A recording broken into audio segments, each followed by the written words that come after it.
And then there's an NAR Code of Ethics. The NAR Code of Ethics directed right to the realtors. It's a recognized standard of conduct applicable to non-realtors as well as realtors. And when I say applicable to non-realtors as well as realtors, it means that in some cases the courts have looked to this standard that's set under the Code of Ethics as a standard that should apply to all real estate licensees. Now, you have to look on a state-by-state basis to see whether that is acceptable in your particular state. Now, I don't want us to lose sight of the fact that, again, those professions that have a code of ethics are typically those individuals that deal in a position of trust and confidence, honesty, integrity. There are professions such as doctors and lawyers and engineers and accountants, and realtors fall into that same category. They deal with people who are, in most cases, making the biggest purchase of their lives, and they want to operate from that position of trust. And in fact, because of agency, they have the fiduciary duty to the client as well. So ethics plays a major role.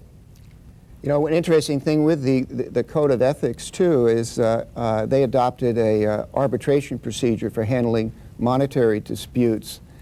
And this was considered a kind of a pioneering effort in modern practice. You see now people talking about alternative dispute resolutions and arbitrations. But interesting, when you go back historically, that the NAR Code of Ethics was one of the first professions to talk about arbitration of monetary disputes. So when someone becomes a realtor, they pledge themselves. Becoming a realtor, they make a personal commitment to abide by and uphold the Code of Ethics. And the Code of Ethics is the essence of being a realtor.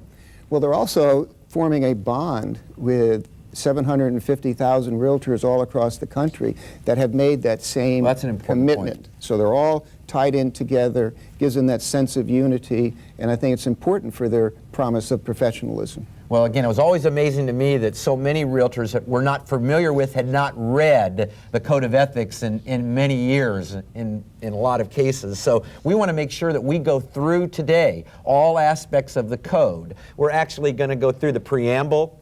We're going to go through the standards of practice as well as the articles. And let's start at the beginning. Let's start with the preamble.